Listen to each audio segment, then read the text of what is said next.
Today and welcome back to the Guam Guy Show. This episode of the show was recorded inside the office of Global Recycling Center. You might have seen a couple of my videos on my Instagram in which I sell them a mud-covered car battery I found in the jungle and they gave me $4 for it. Or another video in which I gave an overview of their operations and the stuff they accept like scrap metals and cars. If you enjoy my content or the projects I lead and want to support them, then consider supporting me on PayPal or Patreon. You can find links to both and most of the things I do in my link tree, and the address is linktr.ee/theguamguy. That's linktr.ee/theguamguy. And now I give you Global Recycling Center. Okay, Hoffaday, and welcome back to the Guam Guy Show. I am here with Alan and Danny from Global Recycling Center. I got that right? Yes. Cool, Global Recycling Center. I always doubt myself when the camera is rolling. I'm not actually natural at this. It takes a lot of work. I'm uncomfortable, even to this day, talking directly to the camera like I just tried to do right there. Now, I think a nice place to start would be how this all kind of originated. So after Typhoon Mawar, a lot of things happened, and before Typhoon Mawar, I would do extreme cleanups like I have on my shirt here, diving, climbing, hiking, and so on. But after Typhoon Mawar, we saw that there was a new need. People were telling me, like, hey, this hiking trail is trashed. There's trees all over it. Is that something you guys can do? Can you go in there and help out with that, take care of that stuff? And my first reaction is like, no, I don't have chainsaws. Like, I don't just go run around the jungle with chainsaws. And then half a beat later, I'm like, wait a second, that's exactly the kind of thing we could do. And so I put out a call for volunteers, people with chainsaws, and a friend. We couldn't get a chainsaw on Guam because apparently, and I'm not sure if this is true, but I heard that Department of Homeland Security bought all the chainsaws on the island, and so there's none available for anybody. Wow. And I'm not saying that to talk trash or anything like that. Like, if they're there in the business of trying to, help people access emergency services or whatever, then hey, maybe that's money well spent. But I wanted a chainsaw too, and I couldn't get one, and so I had a friend, Huldra Rogers, coming back from the States, and she's like, hey, people on Guam, I'm coming back. I can bring 4 check-in luggages with me. What do you guys need? So she brought back a bunch of laptops, a whole bunch of solar chargeable battery backpacks, and a chainsaw. So one of her check-in luggages was a chainsaw for me. And so I got that. We did our second or third cleanup at Tarzan Falls, and right by the trailhead was an old car battery. So someone went through the trouble of driving to Tarzan Falls trailhead, parking, getting out of their car, putting a car battery on the ground, and I thought that's complete nonsense. Mm-hmm. But here's where the problem was. I knew that you can recycle those. Yes. I knew that you can take your old car battery. If let's say you buy it from Napa, you can take it back to Napa, and they'll take it for free. But you can also take it to some other places, and they might buy it from you. There was another place I used to go near the old FedEx location, and so they would buy it for a few bucks. I can't remember how much it was, but I'm like, hey, I'll take any amount of money if you're giving it to me for a car battery. Was that branding? I old FedEx, that should be branding. Yeah. Okay. Maybe I don't know, but I don't remember. But here, so I'm like, hey, maybe there's another recycler out there that will take car batteries. So I was a little sneaky. I don't know if you guys have seen this yet, but I wanted to kind of test the limits. So I found this car battery in the jungle. It was kind of partly covered in mud, and I just wanted to bring it in and see if you guys would take it, and I did. So here's a video I made of that. I saw that video. It was okay. Hoffaday, Guam, just finished the first chainsaw cleanup at Tarzan Falls, and we found a car battery. And I don't know why. You can actually get money for your car batteries if you take it to a place that recycles car batteries. I literally pulled this battery out of the jungle. The top of the case was partly opened and it had mud in it, so I did not know how these guys were going to react or if they were even going to accept it. So that was Global Recycling. They'll give you $4 for a used car battery. So there's really no excuse to throw car batteries in the jungle. They didn't have any questions. They just gave me the money and even gave me a receipt. So once again, that's Global Recycling up in Dededo. They'll give you $4 per used car battery, and that might not even be the best deal on Guam. So go ahead and call around and see where you can get the most cash back for your batteries. So as you saw, I got the car battery put in my car, drove up here, and then just across the office where we're recording right now, I gave it. I pulled up and I said, the guy's like, "What are you dropping?" And I said, "A car battery." He's like, "How many?" I'm like, "How many?" I'm like, do people usually bring on we get sometimes we get customers with truckloads of it. When I'm talking about like small residents, they can go up to like 20, 30 some. And Wow. if like we're talking about companies, it can be a truckload. So 100. Wow. How often do you get people that just are normal and bring one battery at a time? Daily basis. Oh, okay. Daily basis. Wow, So, every day. yeah, every day. So, and they just have like a wad of cash out there just ready to to give out. It's $4, right? Yeah, $4. $4 per battery at a time. I think we had a price increase on some of the item. I'm not sure if we have a car batteries increase. Let me double check on the. I believe not yet. Yeah. Not yet, Yeah. right? It's We have $4. some other stuff that's we're buying at a higher price for sure. Yeah. Since everything that we purchase is commodities, the price can fluctuate. Mm-hmm. Just the commodities market, given batteries are mainly lead. So if the lead spot price is changing rapidly, our vendors will let us know. Usually, it doesn't impact us that much, the smaller changes. But if there are big changes, then we usually price accordingly. Mm-hmm.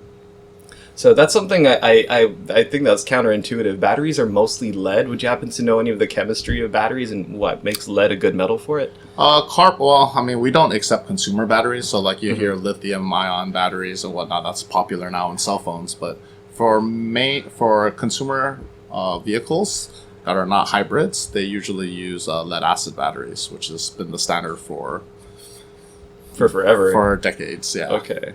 Yeah, so I mean now hybrid cars use lithium ion. We don't accept lithium batteries. There's specially handling procedures for those.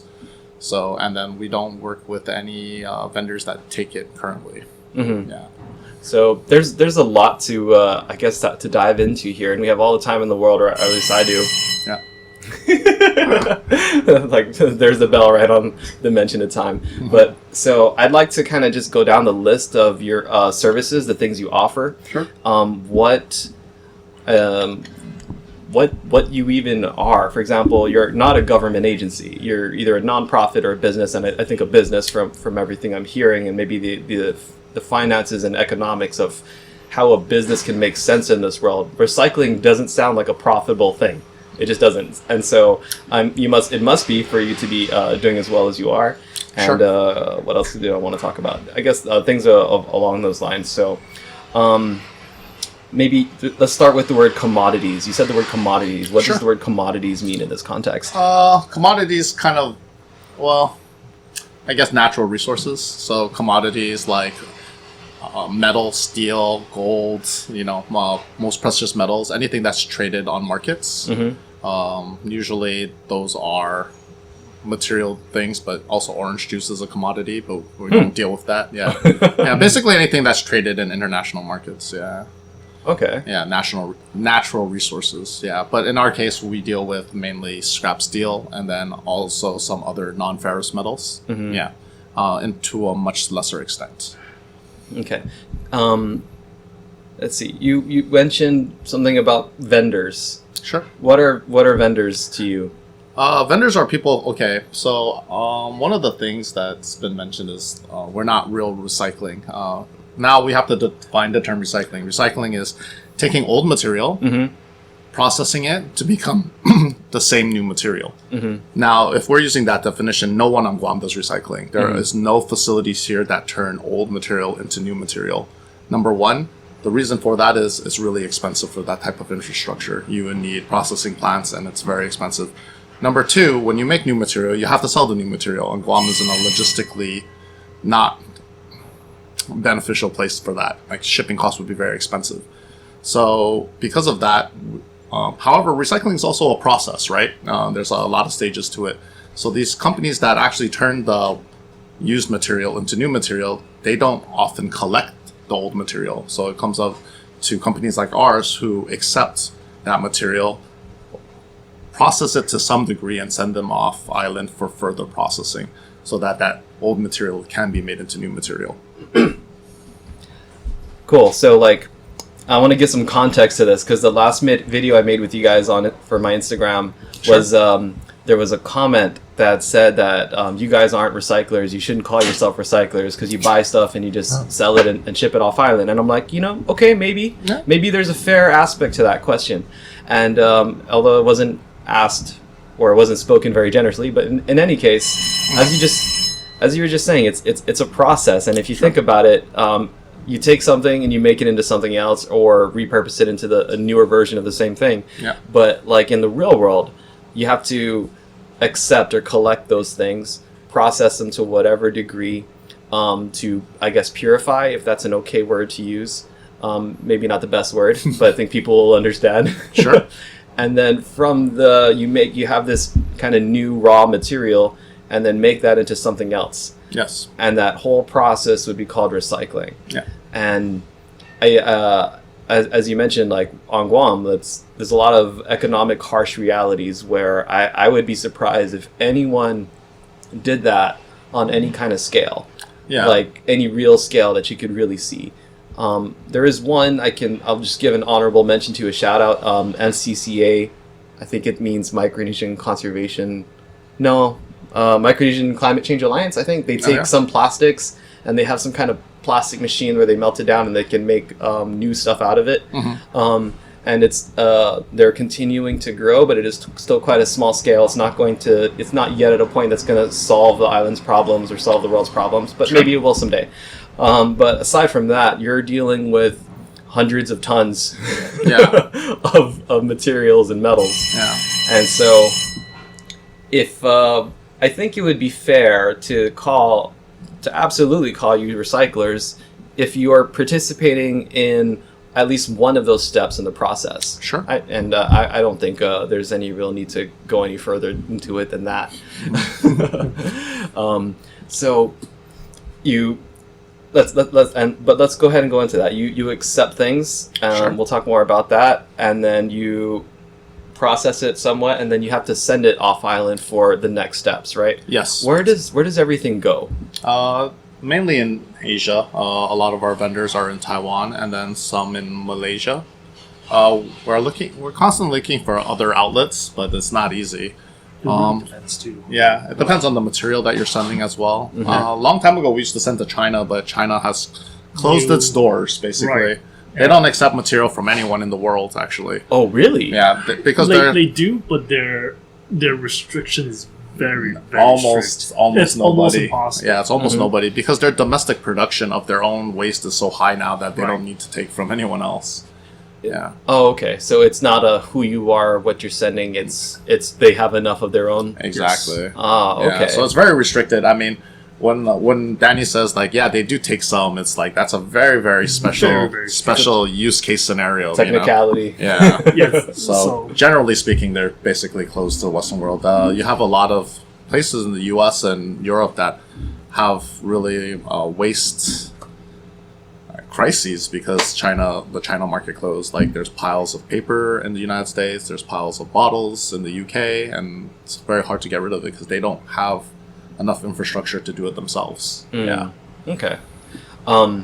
So you said on a previous conversation you mentioned that you send a lot of stuff to Taiwan, and it's you have a sister company or a friend company out there that you work with or something along that lines. Yeah. Mm-hmm. Okay. So. And you also mentioned it depends on what you're sending, but I saw you have people bringing in just steel, right? Mm-hmm. And so what do you do to the steel when it gets here, and how does that prepare it for the next step in the process to whoever receives it in Taiwan, or was it Malaysia? Yeah. Malaysia, okay. So for the ferrous material, the steel and iron and whatnot, we usually separate the trash. We lift loose metals with a magnet, so it picks up only the steel elements, and then we compress them into bales, and that's the process. It's a very simple sounding process, which it is, but it's also very time consuming. You're just doing this all day, every day. And then after we compress them into bales, then we can load them into containers for further processing. These plants will receive the metal and put it into these giant, basically, pots where they melt down the metal, and then to make sheets of metal or rods or whatever they want for new material. Yeah. So, like, when I arrived here today, I saw, I think it's my third time visiting, and my eyes are always googly wide open every time I come. And this time when I came today, it was no exception. There's a mountain, a mountain of debris out there. Yeah. Maybe debris is not the best word, but there's a mountain of debris out there, like, it looks taller than, it's like a 4-story building, I think. Maybe around almost a 4-story building. Yeah, generally speaking, we don't have that much material, but after the Typhoon Marwar, we've received a lot of material. We're working our best to process it as quickly as we can, but after the typhoon, that's a very extraordinary event, and it's way beyond the normal amount that we receive, like by magnitudes. Yeah. By magnitudes? Yeah, by magnitudes. Whoa, okay. We're talking like, in white goods, we don't take that many white goods on a week, but then we took, over 10,000 maybe? If you count, I have the number, yeah. Yeah, white goods from Typhoon Marwar, so this is not... Yeah, just for the listeners, not everybody uses the word white goods. Sure, right? appliances. So not microwaves, but like stoves, refrigerators. Yes, washers, freezers, washers, dryers. Yeah, water heater. Water heater's a white good. Yes, it is. Yes. We Okay. consider it a white good. Yes. Okay, cool. Yeah. So 10,000 of these. Yeah. At minimum. Yeah. Oh my God. Yeah, the mix of them. So that's again, it's much beyond our normal receiving amounts, Right. and because of that, we have we can only process as quickly as we can process. So definitely, this thing is going to stock up. We don't like it to be this high, but it's better in our case to consolidate all this material than have it out in the fields or whatnot. Yeah, I was just trying to speak about the process because you were talking about the separating, which sounds easy, but like logistically, you're dealing with a little mountain of metal debris. Yeah. And I from my previous visit here, I don't want to say I know much, but I know a little bit, and so I saw this time you have the vehicle that's on the tracks. And it has a claw type of attachment, thank you. And then that's, I guess, moving things around as needed. And then we go 1 or 2 piles over, and then you have another different vehicle with a big magnet. Yeah. And so, why have 2 separate piles? Why not just take everything straight over to the one with the magnet? Well, we have 2 separate piles primarily because the pile out in front is where a lot of the outside public dumps their material, and then we do a little bit of sorting with the excavators. We bring some of that material to the side, and that way the magnet doesn't have to go through that giant pile. It can go through a slightly smaller pile. It's easier to move around the magnet. Magnet head's a little bit more delicate. You know what I mean? And it might also become a logistic crisis. Yeah. If you have like 3-4 trucks coming in all at the same time, same pile, and then it gets everyone stuck in one spot. Exactly. We can't really move around, and that will take us a lot of time to really get everything going again. So we're trying to make sure it's smooth process. Trucker come in, drop, go. Yeah. The frontage, the area around the pile, vehicles are always going in and out, and then our own vehicle, because we have a dump truck that we put material and drive it over to the back to another pile where the magnet can use it. So that way we don't clog up the lane there. Mm-hmm. Yeah. Only so many vehicles can fit, you know what I mean, in that front area. Okay. So, and you just said people backing up their trucks. So anybody can come here and just bring whatever truckload of accepted materials, or is it mostly contractors, or basically anybody can come? Anybody can come. We expect the material. We don't take non-metallic waste. So if there's trash in there, we don't take it. Mm-hmm. But anyone can come. The general public can come.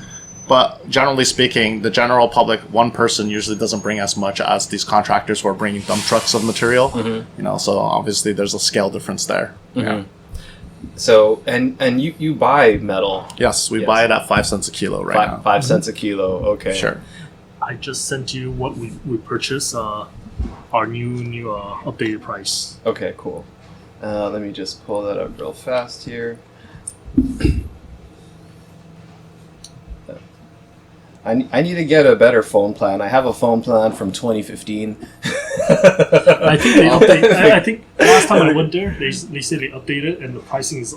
You might get the same thing with a cheaper pricing. Yeah. Okay. Do you need internet? No, I got it. We're okay. So let's see. Yeah, it's 5 cents a kilo. Yeah. Oh, it's right here. $4 for a car battery. $5 for a window aircon. Yes. So you will buy people's aircons. We will buy used air conditioners. The Freon has to be removed. We do not take air conditioners with Freon or coolant in it. Mm-hmm. Yeah, our checker will check that. Okay, so so people are gonna have to know which one is the Freon then and remove it. But they usually should. They should probably not remove it themselves. They should go to a licensed technician to remove it. Because if you don't know what you're doing, and you get sprayed in the face with Freon. That's not good for anybody. Or just leak it onto the ground, which is not good for the environment. Yeah, okay. that those chemicals usually are also taken to be processed and recycled. Yeah. Is there anybody that can help out with that? I think some of these aircon companies do it, like aircon companies Carrier, do it, JMI Edison, etc. I think usually people bring it over there for them to do. Yeah. Or who was the one that they were contracting? I don't know, actually. Maybe Unitech? I don't know. Yeah, Unitech. Okay. That sounds like Unitech, or it sounds like something Unitech would do. Yeah. You see, we got condensers on here. What's a condenser? It's the outside motor for the air conditioner. So, like, if you have a split unit, that's the condensing unit. Oh, the outside unit. Yeah, that's the motor. Yeah. Okay. And does that have anything in there you won't take? Again, Freon. So there's Freon in both inside and outside? Or? So window unit is just the window unit. Oh, yeah. So the compressor's built in, but then the outside unit is where the Freon usually is for a split unit. Yeah. Okay. Yeah. Cool. So back to the metal. So you had people. If you're buying metal, so if someone comes just with one truckload, their own a Toyota or GMC truck or whatever, and how do you measure that? We have a scale on site, so we would just scale your vehicle loaded, and then you would offload your material. So this drive-on ramp thing out here? This drive-on ramp thing, you drive your car onto it, we weigh it, then you offload, then we weigh it again, and the difference is how much you brought. Okay, how much weight can that turn out to be if it's just a private person from their house? You would be surprised. I've seen some people in just their pickup bring like 500 kilos of material. It's crazy because sometimes the truckload will look like there's a lot, but it weighs down to like 300 or less. Yeah. And then sometimes you'll see like a compact truck. Yeah. I mean, just like a regular Toyota pickup. Yeah. Looks very, very normal, but it's very, very dense. Like one of those old Hiluxes or like an old Nissan hardbody, just carrying very heavy material. So it varies. Yeah, it varies, and you can't just look at it sometimes because like tin roofing is very light, right? It's not heavy at all, but it takes up a lot of space. But some people are bringing if they bring an engine block or something that's very heavy, and I've seen like regular trucks bring in more than a dump truck. Like sometimes the dump truck has very loose material, and I'm just like, wow, they don't really need to hire a dump truck for this. It's like 300, 400 kilos, and then I see a regular truck 500 kilos, and I'm like, this is it's weird, but it happens. Okay. Oh, but yeah, in any case, it's just, it's really nice to learn and hear this, because, when I do cleanups, especially like in the South, actually, no, the North too, people will just bring their trucks and just dump everything, including this type of material, when they could bring it here and maybe, guilt-free, just like, I don't even need, the $3 I'm gonna make, I just want to get rid of this here. Yeah, we have a lot of customers do that. They're like, they drive in and we're like, oh yeah, they're like, no, we don't need it, I just want to get rid of it. Yeah, that happens a lot. Yeah, especially if the material's a little bit on the lighter ends, like some guy with a few metal folding chairs, he's like, never mind, I'm just gonna dump it. I was like, okay. Were you guys around? Were you guys? I don't know. Have you been on Guam your lives or for a while or? Yeah, I lived on Guam since '89. Okay. Oh wow. Okay. Yeah. So I'm just saying metal folding chairs, and I just instantly had this flashback. Remember when KFC used to have furniture? Remember that they used to have these folding tables and chairs? Yeah. And it's not really relevant to what we're talking about, but it's just a fun memory there. Okay, so yeah, so when I pulled up, that's what I saw. I saw a couple of trucks backed up, and they were just unloading some the corrugated tin, or tin roofing or whatever it's called, in front of this 4-story tall building. Am I exaggerating? I feel like that's about 4 stories. It's a little bit less than that, I think. Yeah, but it's much higher than it's normally. 3.5. Let's call it 3.5. Yeah, it's much higher than it normally is. Yes. Usually, it's never that high. It's only because of Malwar.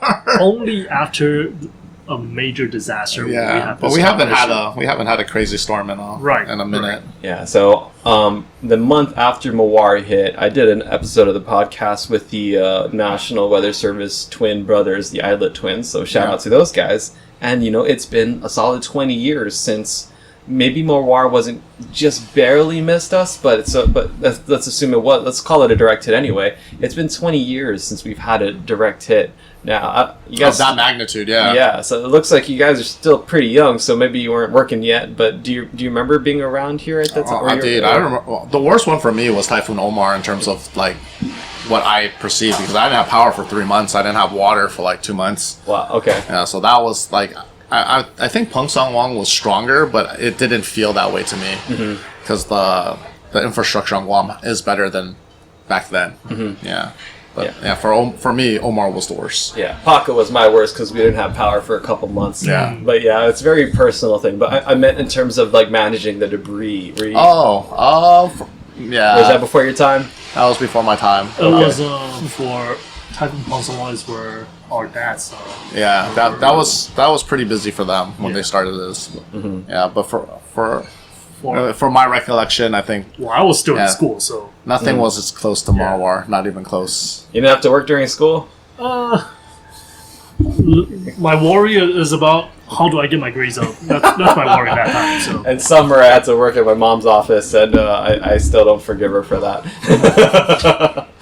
Okay, so I saw an interesting machine that we were just walking around before recording, and it's, how do I describe what it is? So you have balers, you have these machines where you put stuff in and it squashes it, and then you can either wrap it, like if it's a cardboard baler, or in this case metal, and it'll just compress and be this block. But the one I just saw was it's another type of thing where you put all the metal in. It has one of the walls will slide, almost like a 90s movie doomsday scenario, and the other side has this, what did you say, it's a 1-ton blade? Yeah, it's a shear. It's it weighs a ton, and it'll literally, just the blade, not the whole machine. Yeah. Yep. Just the blade, like a big knife that weighs a ton. Yeah. It's like a guillotine. 2,000 pounds. It's a metal guillotine. And how did you were you able to recall how much force it can generate? It roughly, as I recall, it's probably more than 5 ton of force it can chop down.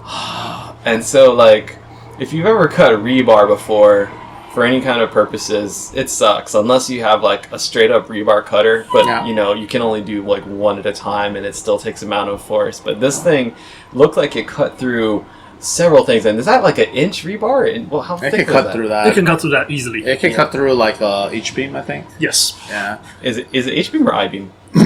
I-beam, H-beam are separate, are two different things. They're two different things. I think I is actually thicker than H-beam, right? Yeah, but we can still cut through that. Yeah. Mm-hmm. What can't you cut through? I don't know. I don't think we could cut through engine blocks, can we? No, that's too thick. You should try. We can. You should try. It might damage it. Or damage it. Or damage the shear, and the engine block will explode. Yeah. What? It will explode. You should totally try. I want to see. Yeah, we use the shear primarily for things that we can't bail. Like, you can't bail rebar, or the thicker gauge rebar, so it will damage the baling machine. The walls will just not compress it. Yeah, so those things are meant to bring the longer, thicker pieces of metal into a more manageable size so we can load them. Okay. So, yeah, that's a nice segue there. So, I don't do any of this. You receive the trash the metal debris out in front, and then you sort it out, divvy it up, and then you can bring it over to the magnet excavator type of device vehicle. Is that called an excavator with a magnet attachment? Yes, excavator of magnet attachment. Okay, cool. Wow, I got something right. Yes. All right. And I got to see it operating last time, so I'll throw video up on it on screen for the viewers who haven't seen it yet. But so it's just you have the guy in this excavator, and he's swinging the magnet around, and then dropping it, turning on the magnet. The magnet turns on and off, right? It's an electromagnet. You have to. It's not just always being magnetized. Yeah. There's a switch inside. Switch in the cabin. Okay. So because how would you get it off otherwise, right? Right. Okay. So you have to turn on the magnet, and it'll pull it up, and then it'll drop it into a baler, and then make these blocks. If I recall correctly, they're not quite 3 feet wide, eh? Or are they 3 feet wide? The actual dimensions, I haven't actually measured it.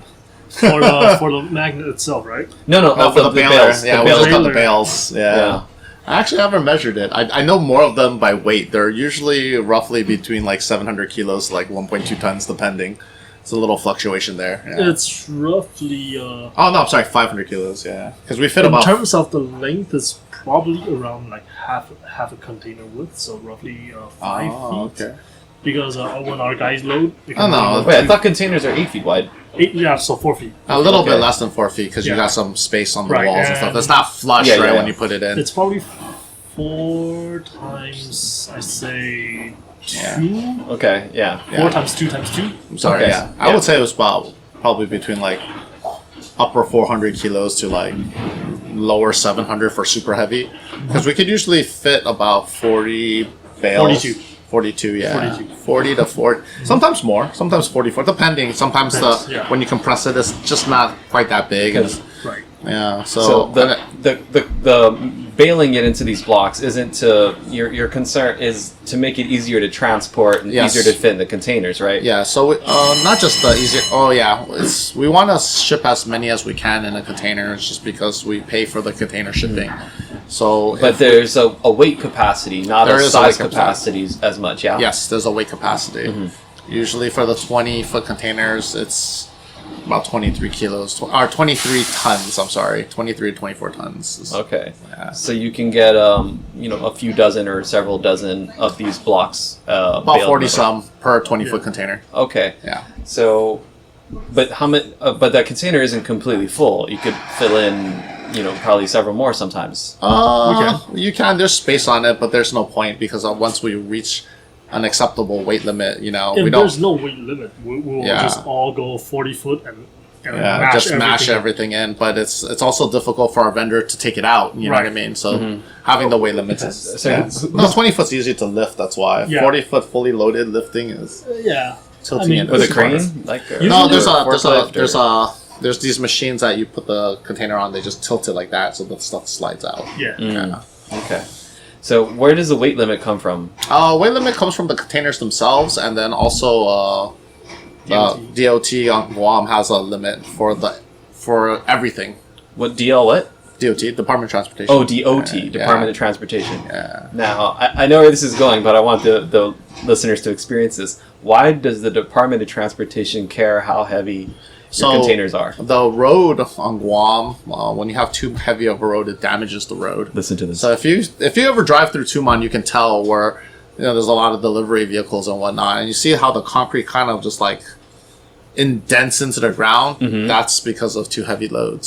So if something's parked there for a while, the concrete gets more and more compressed, and you see these kind of like divots in it. And that's the same thing for the roads out here. Our main road, Marine Drive, like too heavy loads can damage the road, and then the government will have to spend a lot of money fixing it. Yeah. So this to teenage Farron thinks that this sounds like nonsense. Yes. So because I'm like, how are you going to damage the road? That's part of the ground. How can you damage the ground?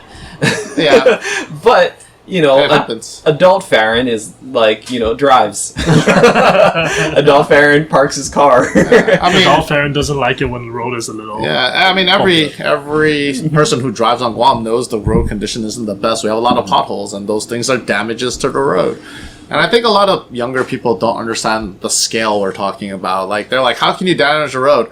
Yeah, do you know what 20 tons feels like? You know what I mean? Like, we're talking about very, very extreme weights that even myself, I couldn't tell you what 20 tons feels like. I've never even I can only look at a scale and be like, that's very heavy. Do you even lift, bro? Yeah, exactly. Yeah, I lift, but definitely not 20 tons. You know what I mean?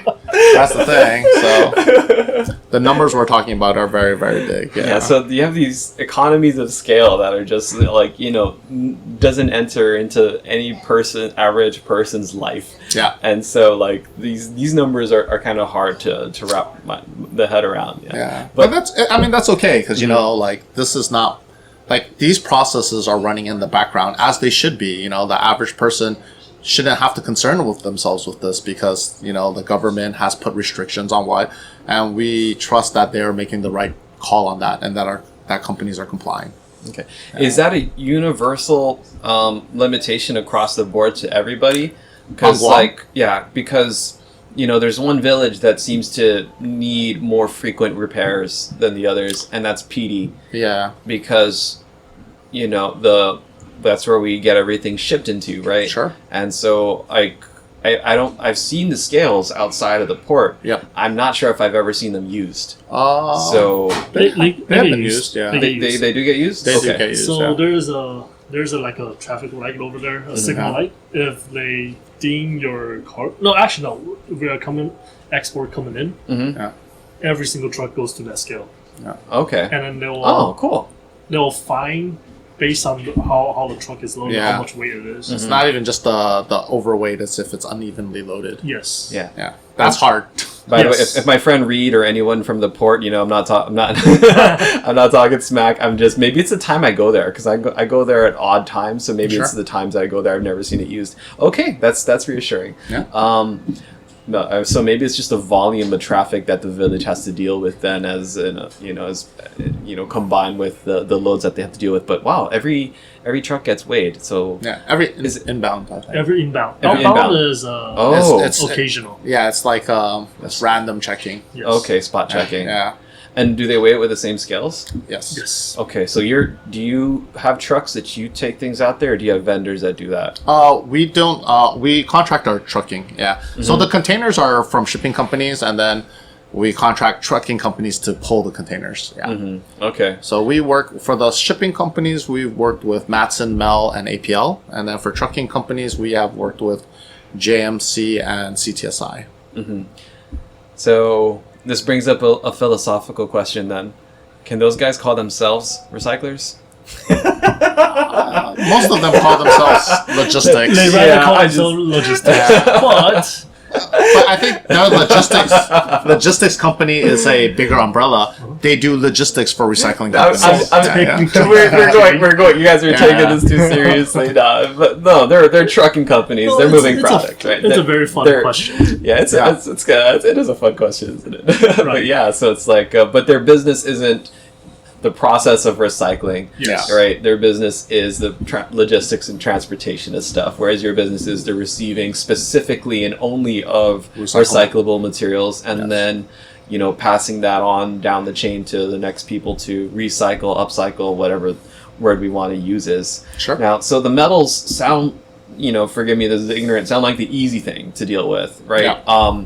You deal with, like we mentioned earlier, car batteries, compressors, things that have electronic components or chemical components.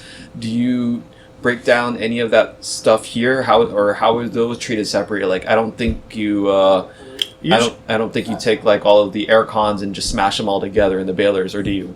No. I mean, we separate them. We have to separate. Yeah, but the thing about it is, people will buy those at a different valuation. So like they'll buy the air cons by themselves, and we'll have just a container full of loaded air, or partially full of loaded air cons, you know what I mean? And then they'll be in their own little section, and then that's how they weigh it. And then when they bring it to the vendors in the other countries, they will have personnel separate that more.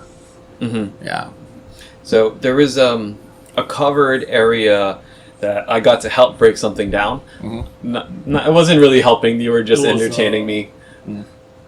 Copper, brass tube or copper tube. Oh, okay. What was that thing? Sheathing, It was copper wire? No, it wasn't copper wire. It was tubing. It was a tube. I think it was for one of the big radiator. Oh, okay. The commercial size radiator. Okay. Yeah. And So that was fun. I was just there with a chisel and a mallet, and I'm just fucking the I don't know the word in English. Is there a word for it in English? Radiator. No, we're just hammering it. Just hammering it with a chisel and metal and chisel just to separate it. Yeah, just trying sure. to. Just that was trying a very fun process for sure. Yeah, that was like, you know, it's got to be like a great stress relief. You should allow volunteers to come in, you know, as like a therapy. It's like, you know, there's we'll have a few bats and have a car out there and be like, Might hey, as well. $30, you can go smash that. Yeah, no, for real. No, So might as well make a gym over here. You get to load our container. there's a lot of CrossFit camps, you know. Have them come on down. You get a vendor for that, you know. There's a what do you call that thing? Escape room. Have you seen this? There's an escape room in Harmon. Yeah. And they also have a rage room.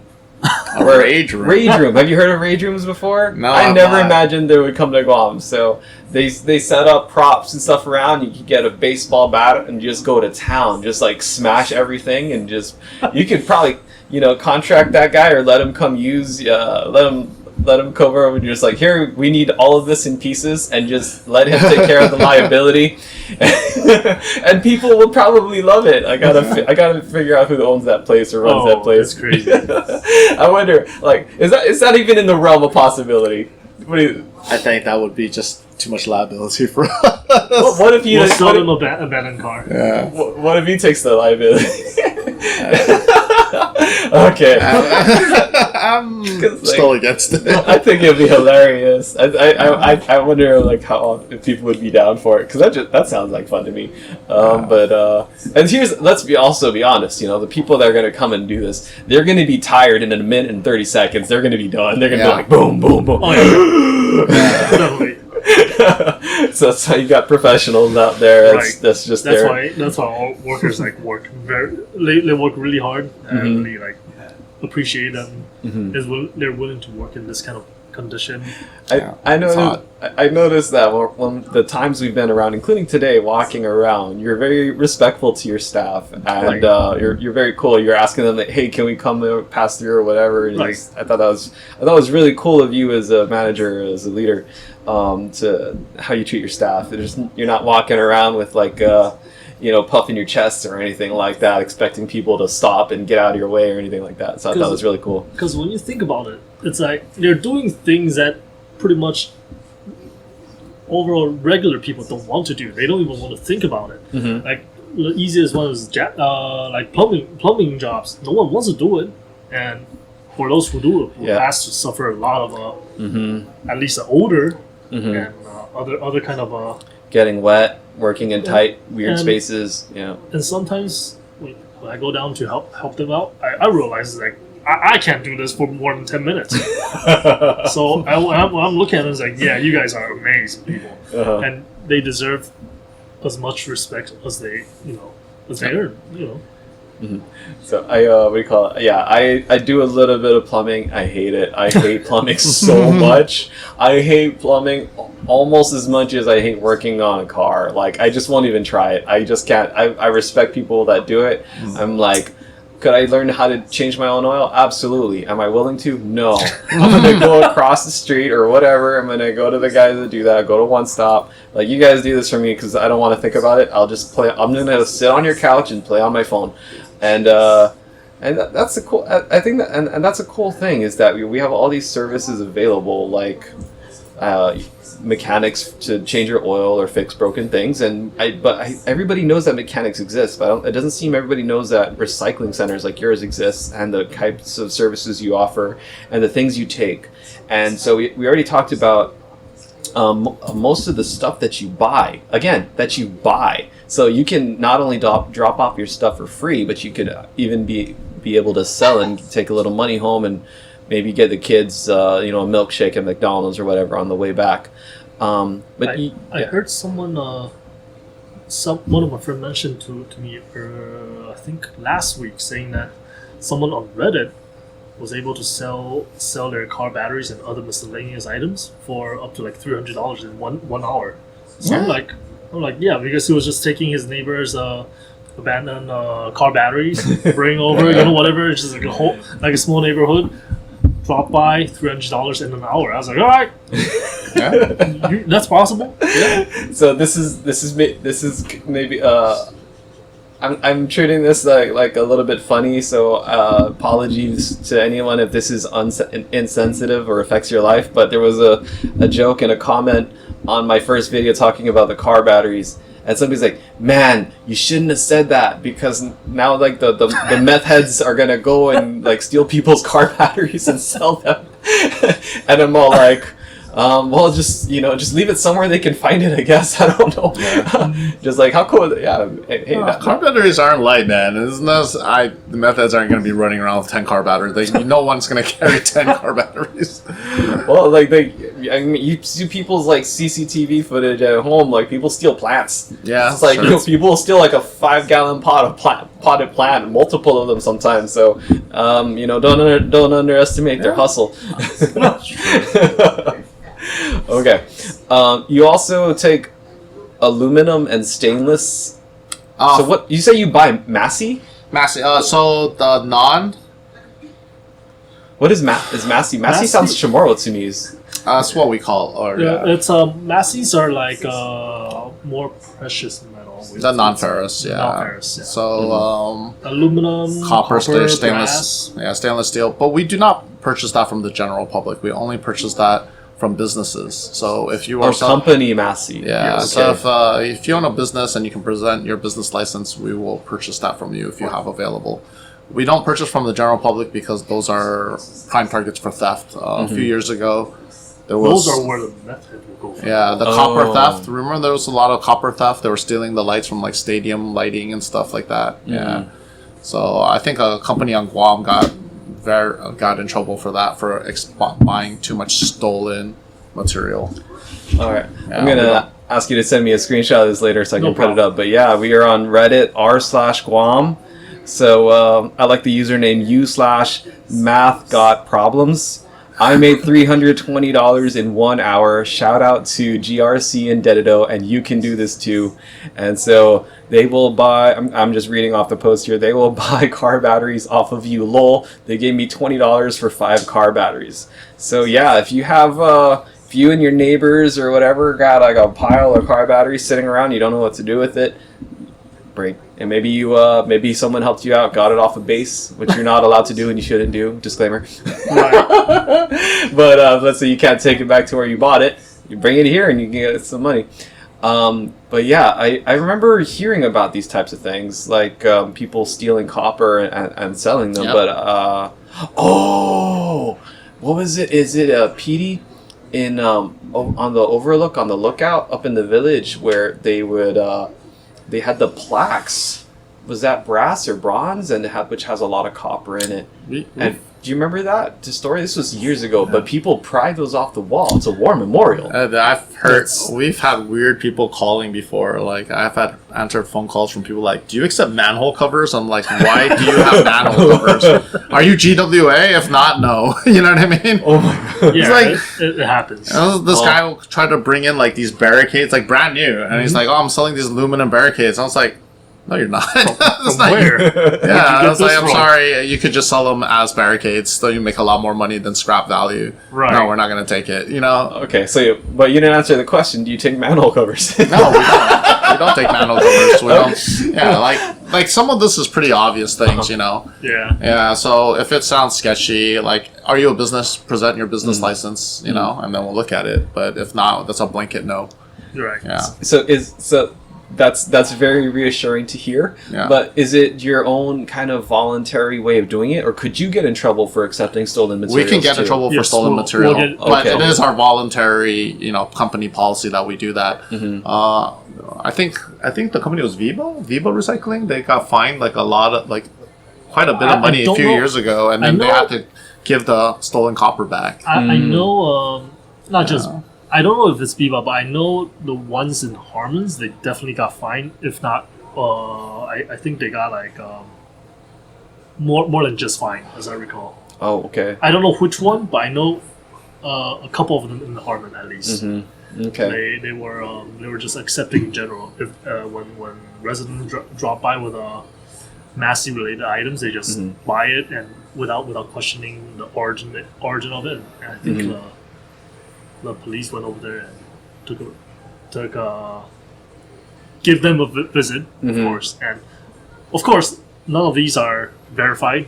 Don't quote me on it. Yeah, no worries. And also, it's not it could be innocent. It could be that the person working that day didn't know better, or they were new. So we're not saying, or I'm not going to say it necessarily that it's that they're being shady. It could be very innocent. Like I've been in many jobs where I did things I wasn't supposed to, and it's because I didn't know better yet. And no one explained anything to me. So it's very easy to see how something like that can happen. Yeah. If the one time that the experienced person on the job isn't there, and they're like, and then someone says like, "Why did you take this? You shouldn't have taken this." Blah blah blah. Yeah. There was no maybe there's no malicious intent. Malicious, yeah. Today, Guam. Here's a gift idea for you. This is the Icon Tide watch. It and the cup it comes in are made from plastic bottles recovered from the ocean. At Tide Ocean Material over in Thailand pays wages to villagers and fishers to collect plastics in bags like this, except much bigger. And some of them are the freediving world famous Moken people, who are just amazing traditional freedivers. So they get plastics and process them, and then Maurice Lacroix, a European luxury brand watchmaker, takes their material and makes it into these cool, sporty watches. I love pink, so I got the brightest one they have, but they come in all kinds of colors. So if there's a conservationist, a watch collector, a scuba diver or freediver, or anyone in your life that you think would appreciate this type of collaboration, then I think there's a pretty cool gift to think about getting them. To sweeten the deal, if you like the cleanups I organize, a portion of every watch sold on Guam will be donated to the Guam Extreme Cleanup Crew. So I want to thank Caronel Stores for their support and Maurice Lacroix for inviting me to become a friend of the brand. So we're back from a little break we just took, and I gotta ask, so that was perfect. What was that bell? We've been hearing it multiple times throughout the recording. I gotta ask, what does that sound? It's just letting the person on the scale know that we had noted down their scale weight. Oh, so they can hear that outside. Yeah, and then they drive off. That means we're noting it already. Who's doing that? Linda. Okay, so Linda over there. So somebody drives onto the scale. And then you see there's a LED over there. That displays the weight.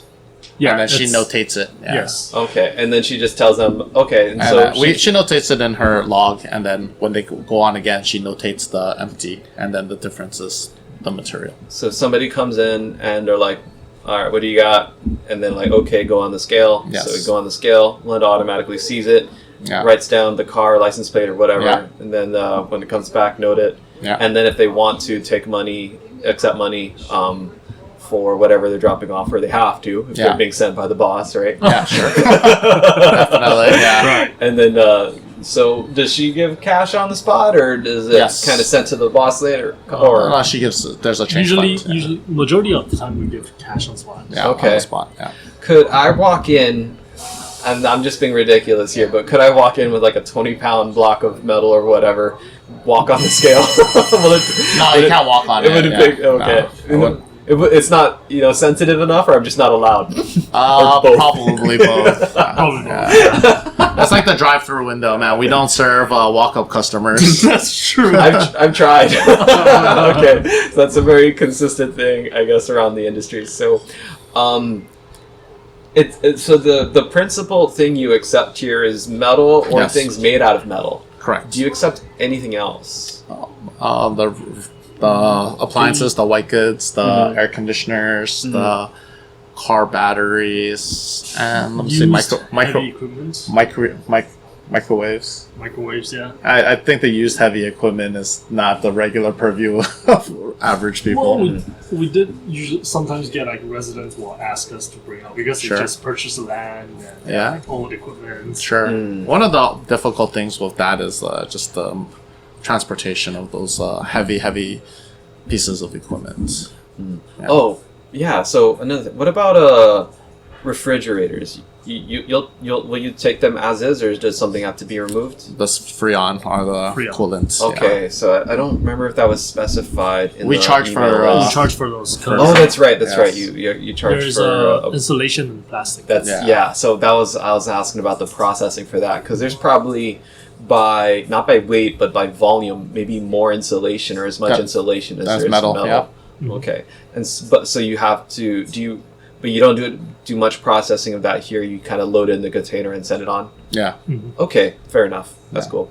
All right, let's see. Is so you've been around for how long has Global Recycling Center been around for? After Console Law. Yeah. So Oh, 2000 is when is it like 2006? no, I was still in 2004? school, so No, it's not 2008. I don't so know. no, it would be like 2002, I'm guessing. Somewhere around that area. Okay, so at least 20 years, because I don't know. I don't know if it wasn't that they were still using that name back then. You know what I mean? Uh-huh. Yeah. So I'm not sure when the company was incorporated. I came on board in 2010. So Okay. it was before that. so around I was around still 20 in high years. school, so. yeah. Yeah, same. Okay. Uh-huh. 05? I graduated 2012. Oh, okay. Yeah. Yeah. Oh, okay, so you're much younger than me. Okay.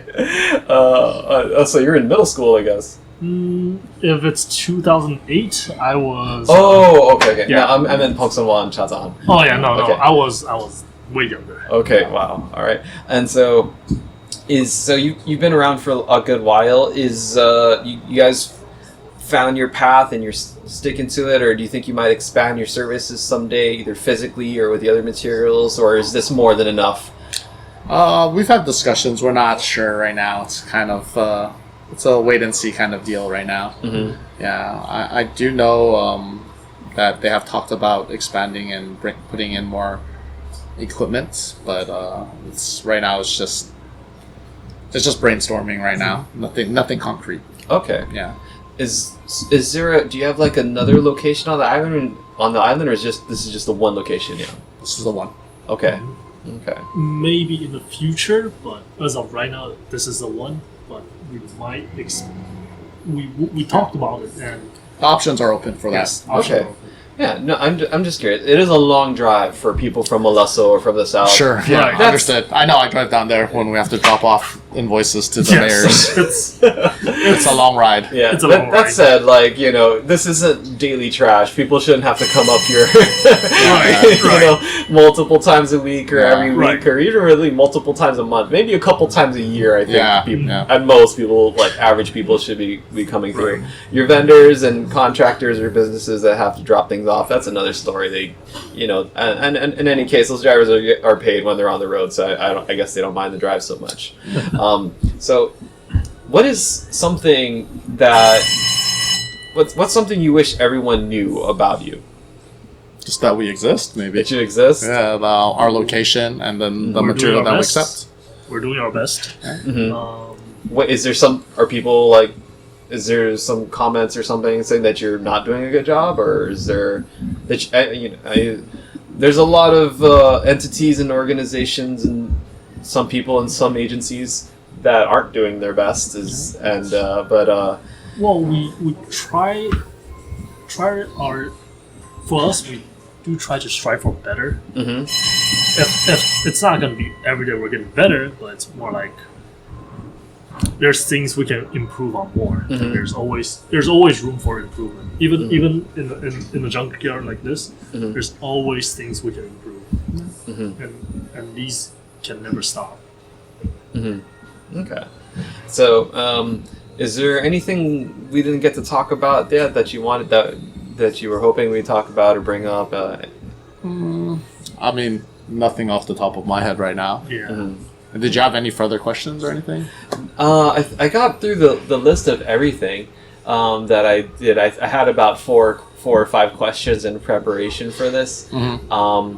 But I was, and usually just kind of go from the flow from there. And I feel like we've covered everything, but I swear, as soon as we stop the recording and turn the camera off, That's always the it's case. just like, oh, why didn't I ask this? Like, We isn't can it- do an episode and 2. it's so and it would be like so obvious. Like, how could you not have thought of that? How could I not have thought about that? How did this not come I mean, up? if you have any other questions, we can just answer them verbally or written form, and then you can just put a little addendum at the end of the podcast. Okay, Yeah. sure, cool.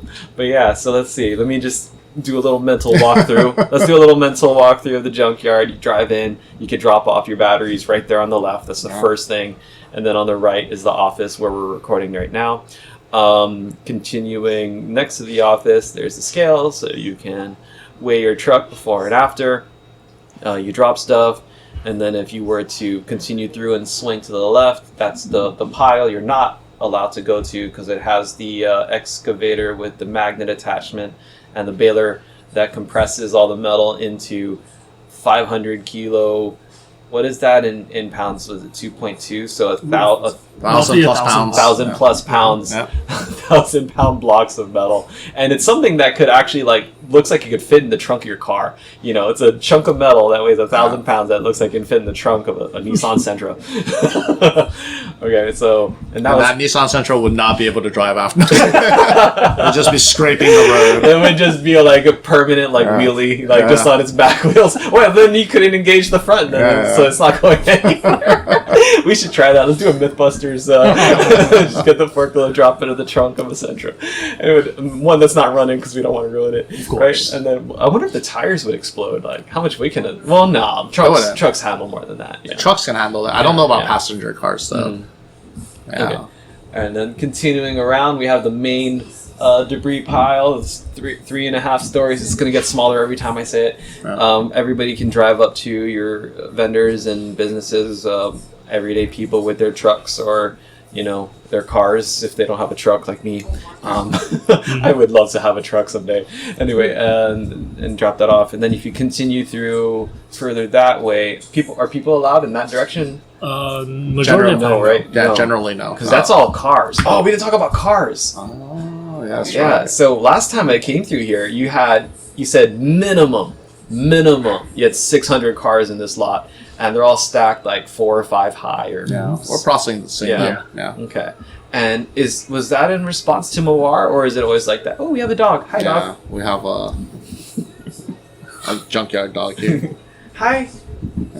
I think he wants to be on the podcast too. Okay. Iloa. Yeah, we do accept vehicles. A lot of the vehicles that we have in now is because we charge $400 per vehicle for disposal fee are brought in conjunction with the Mayor's Council of Guam and the different mayors.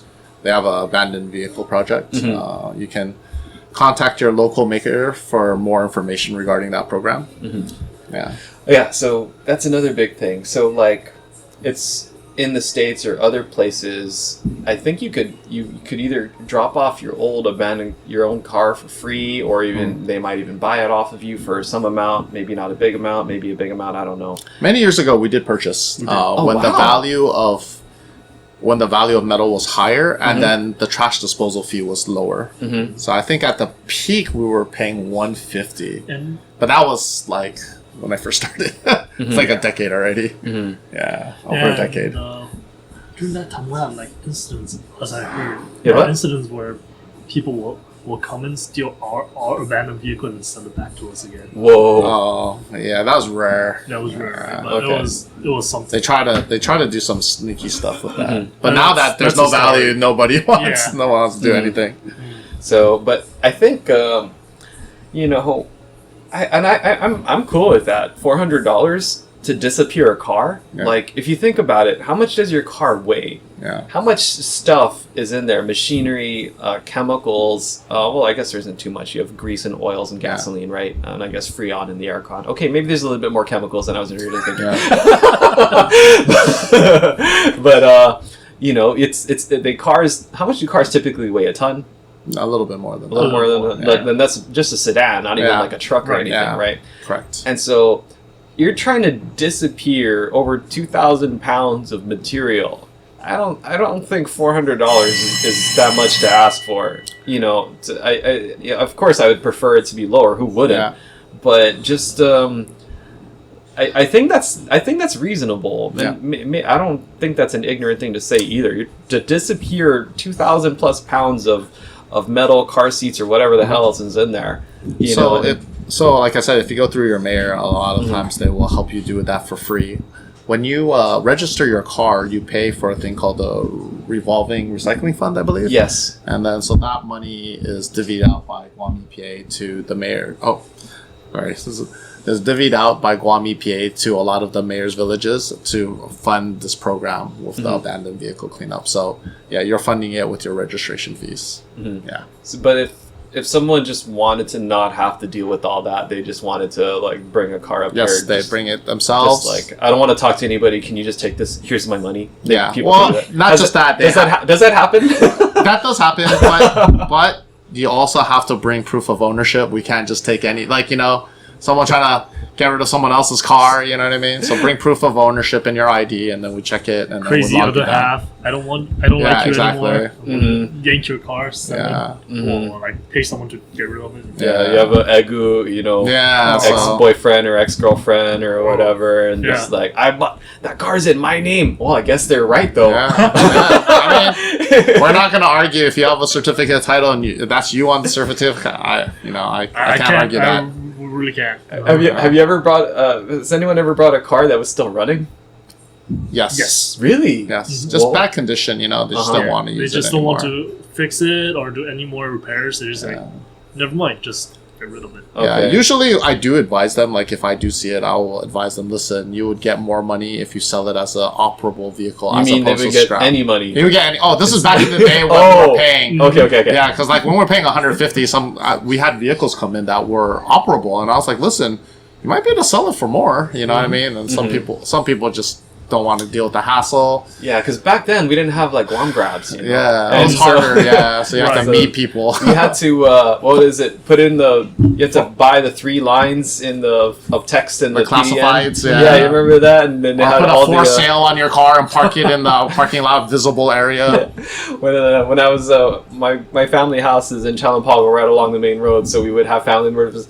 Hey auntie, like my mom, can I park my car in your yard? You know, just for the for sale sign for like Yeah. a week or something. And you know, like I remember in school we had a part of a class where we had to learn how to read all the abbreviations in the classifieds. Oh, yeah, 'Cause, and then but now we have Guam Grabs. I'm actually an admin on Guam Grabs, and so it's really Oh, that's funny cool. to see the kinds of requests we get people to join and stuff, and the That's crazy like stuff that the happens. biggest group on Guam Grabs, Yeah. Guam-based group. Yeah, It's huge. Yeah, it's a funny story. Like I reached out to the originator of the page. At the time, I didn't know his name. I knew the person, but I didn't know who it was. It went through a business account, and I'm like, "Hi, please let me help you. I don't care if I'm an admin, a moderator, or whatever. Yeah. Just let me help you." And this was at the time, and I'm like, I want to do one thing. I want to come in and I want to ban all of the people that's just do the type amen posts. Oh yeah, You remember just those? clogging up the. Yeah. And so now the trend is it's all this weird riddle. It's like everyone is getting this wrong. It had 2 eggs and something, or 3 dogs or whatever, and Yeah. just these like BS, these fake posts. I'm like, so I love that's one of my little hobbies is I like to just ban people from from Guam Crafts. Yeah. And so that's always been fun. But yeah, so getting rid of a car back then or selling a car would have been harder. There was a Trader Horn. Do you remember that? There was I don't know that. it was a talk radio show. I think was called Trader Horn. Maybe it still exists. I've heard it not that long ago. People call in, "Hi, I'm selling this, and I want this amount for it," and blah blah blah. So it was a talk radio show where Wow. people used to do that. But anyway, so back to you guys. So we had 600 cars out there, and it looks like there's less now. Yeah, we're trying to process them as quickly as we can. Yeah, and then ship out the component pieces that we've processed. Yeah. Component pieces, so you're not just smashing them like in Breaking Bad. You can seen that in Breaking Bad? They just Right. throw the whole Yeah. car into there, or Well, there's is that certain- already processed? I think they take out the engine. Like you have to take the engine and the chassis out because Right. those are separate. You have to take the chassis out. You can't compress it. Oh, Yeah, it's but it's really you need a stronger baler than what we got to compress the chassis so and the engine too. couldn't you just compress it vertically and make it flatter? You could, but then the loading process, because we also take out the trash. You know, the dash is, that dash, the chairs, those are 0 value. Right. Okay, They're negative value. We have to dispose of it. That's Yes. why we charge. part of where the $400 goes. Yeah. Oh, okay. So we have to, the tipping fees at the end of the month are very high. So how does it work with the what do you call those things? The airbags. Yeah, take them out. So do you like carefully remove it, or do you just like smash it with a bat, try to deploy it on purpose, or I don't know the We process use that well. for that Maybe one, Danny we can use answer this one. excavator. excavator? Oh, just peel it. The claw will just go in and peel out everything that's not metal, Yeah. and strip it apart. Would you have to remove the top first, or the glass, No, and well, the we do- windows, or? Oh, yeah, it will strip it out with. Yeah, you can just pull the roof off. It's not hard Yes. with the excavator. I want to see this. Is this happening? No. How often does this happen? It depends on how fast we're taking out the engine blocks. Yeah. Yeah, it really depends. We've actually. So do you like batch it out where you have a row of cars, pull out all the yeah, engines, and then you send it down the line, and you have a day of ripping roofs off? pretty much just like rip off. How come you didn't tell me about that? We should have done that. Because that side of the yard is a little more dangerous, so we tend to keep it away from public. Okay. Yeah, we don't want anyone to get hurt. We've done some other interesting things. We've done demill projects for the military. Demill? Demilitarization. So like when they have to retire Humvees, they ask us to crack the engine block, so it's no longer usable. Basically, Right. We've had disposed of shell casings for them, brass shells. We have to run over them with the excavator track, so they're bent, so you cannot use them again. Yeah. And there's a barge. Well, how do you know? Like, so do you just trust them? It's like, No, so they- if they're they- dropping off artillery, they're like, No, they inspect. They have a guy on site watching us break it until he says that's fine. And No, but here's where I'm at. So they show up with artillery, and they're like, I super promise none of these are gonna explode. Oh no, it's not artillery. It's just the shell casing. Okay. Yeah, just- Yeah, like the bullet casing. No bullet, just the casing. Oh, okay. Yeah. So, but have you ever seen one that got through, or? No. They're very They're good very with thorough? that. Yeah, they're very thorough. Okay. It wouldn't be on us. It would be on them. Someone's getting in big trouble on their side if they brought live ammo here. Yeah, but if if one got through, like who's the one that's gonna get hurt? Yeah, that's Right? true. Yeah. But okay, but they are quite thorough. Yeah, okay. we haven't had that in a hot minute, I think. Yeah. But we've gone through a Because few. ever since they got their own Oh yeah, their own system. their own machines. Yeah. Yeah. Okay, so they're doing that in house now. I think so. Yeah. Okay. Previously, we had done some. I was present for the Humvee demill. What was it called? Incinerary their furnace? Oh, I don't know. Yeah. I don't know the technical name for Yeah. that. Okay, so because I was gonna ask, they got the firing range going on up there, and it's projected to shoot 6-7 million rounds a year. Yeah. It's a lot of A lot of brass casing. Well, I mean, a lot of that brass casing can be reused too. You can just Right. refit bullets into them. yeah, it's a lot of lead going into the berm there too, and Yeah. do you accept lead from like the gun ranges? Has that been a thing? I don't think it's really lead anymore. Lead is toxic, so I don't think In bullets? Yeah, I don't think it's. Is it still lead? Yes, it's just a piece of lead, but like you need to collect a lot of them. Lead, And generally speaking, they don't really. I don't think they'll bring it over. Plus, Yeah. once it hits whatever material they're hitting, it's just majority of the time it's just very hard to salvage back. Yeah, I gotta imagine even 7 million bullet heads is tiny. You know what I mean? It's like of one course, bale. with a collective amount, you have a lot, but like, I doubt that they will send a crew or two just to pick them up. Yeah, I think they're required to though. Yeah, I mean, Yeah, I'm of course, sure of they'll course. handle that in house. Just for But environmental in-house, compliance. in-house, yeah, I'm sure they- Okay. They Yeah, probably will take it, bring it back to their facility, reprocess. it's very small amount. I mean, Yeah. I have bullets at my house, and a case of 25 is like this. Mm-hmm. But then if you only think of the bullet and not the brass and gunpowder, it's even less, right? Mm-hmm. So it's like But 7 million. We're yeah, you can sell them like maybe a box like this big can probably hold 100 bullet heads. You know what I mean? So even if it's 7 million, that's only a few thousand of those boxes. That's not even one container. You know what I mean? And that's over the course of 1 year. So of course, So that's even- a very small amount comparatively speaking. So they Okay. probably collect it in house and then just ship it back to state size to Yeah. repurpose them. Yeah, that's Okay. what I would believe. because Too. I've worked with lead too, just in my personal and professional life. Like Really yeah, so I melt it down and make things out of them. toxic though. Well, so I'm a freediving instructor. I teach freediving classes on the weekends, And when I started teaching freediving, it took all of my money to be able to start teaching freediving. But I needed a bunch of lead for weights for my diving system and setup.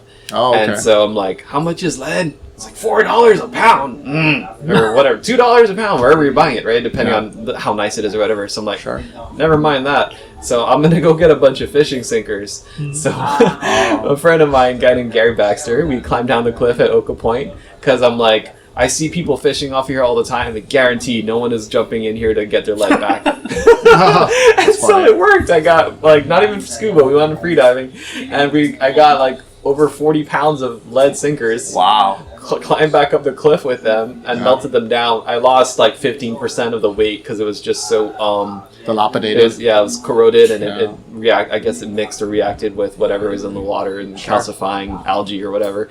And but yeah, I got a good chunk of lead out of that. You can melt it down with a butane burner, like and so the melting temperature is quite a bit lower than the point where vapors would start coming off. Oh, so you see very mixed opinions on this. You have a lot of practitioners say, you know, if you're outside, you know, well ventilated, arguably you don't need a vapor mask. It's a good idea to wear something if there's lead dust, particulates in the air, but it's not off-gassing, anything because the melting temperature is so low. Yeah, and the smoking point is so high, right? Smoking point, thank you, yeah. I'm a student at UOG, and I asked my chemistry professor, Dr. Kandawal, and she reacted like I'm insane. She's all like, no, don't do it. And there's these, when you look at the material safety data sheets and stuff and procedures that they follow in labs and so on. And so we have this big disconnect. And so that kind of honestly scared me a little bit. Like, all right, and then I had I take my annual physical seriously, so I do get myself checked every year with my doctor, and I'm like, so they're getting my blood work. I'm like, hey, can we throw a lead test on there? And the doctor's like, why?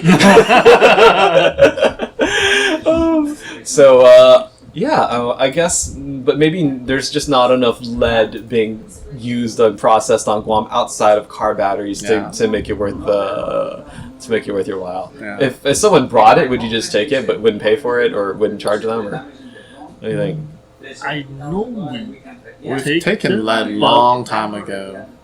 Again, I think in lead wise, I think we also take companies too. Yeah. Non-ferrous. It's non-ferrous. Okay. Yeah, we try to stay away from theft-related issue. Mm-hmm. I'm gonna guess fishing shops or fishermen will take it. So if you have to get rid of lead, I'll probably take it. Hell, make some more weights. I know local fishing shop they do buy it. Yeah, because they want to, like you did, melt it and make it into sinkers. Yeah, I mean, I tell people who sell to us all the time, if you can repurpose it, it's probably better. Like the valuation is better for you. Yeah. Yeah, I have a friend, Jim, GMI.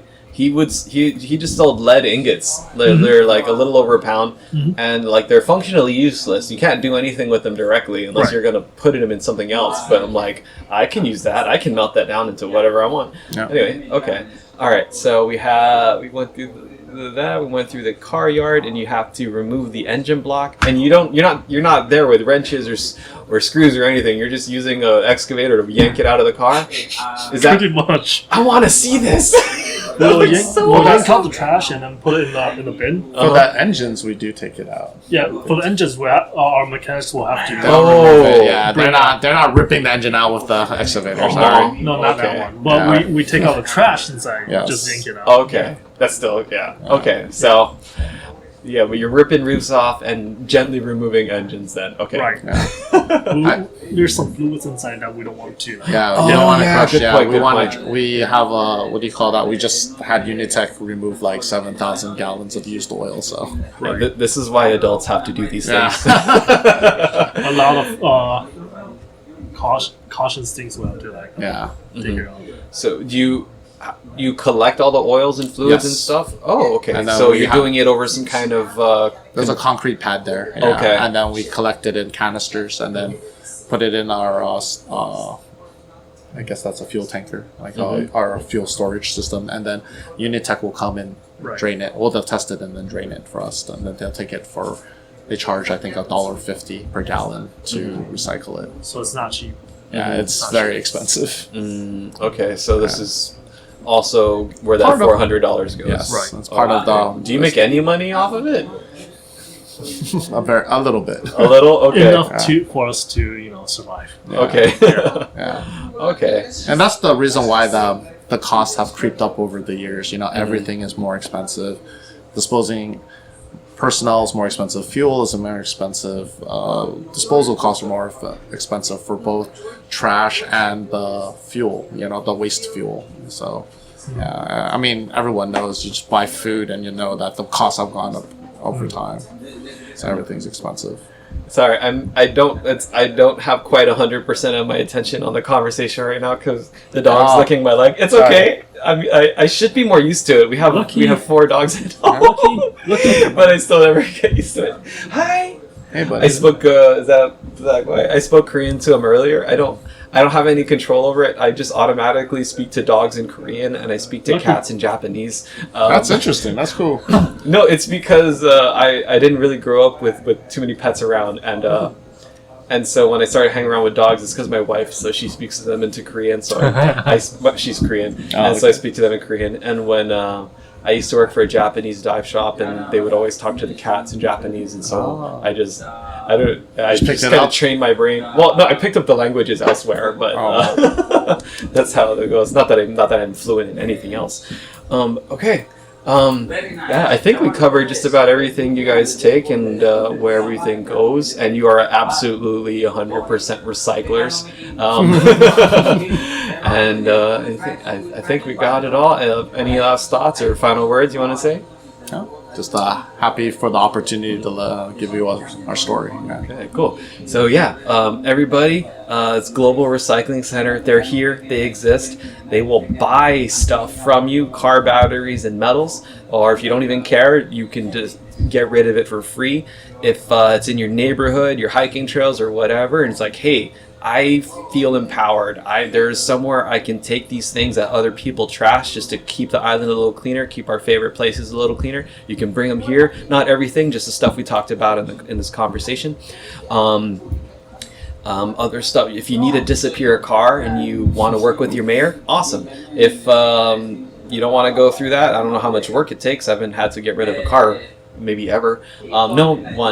One, I had to get rid of one car, but that was actually also through the mayor's program a few years ago.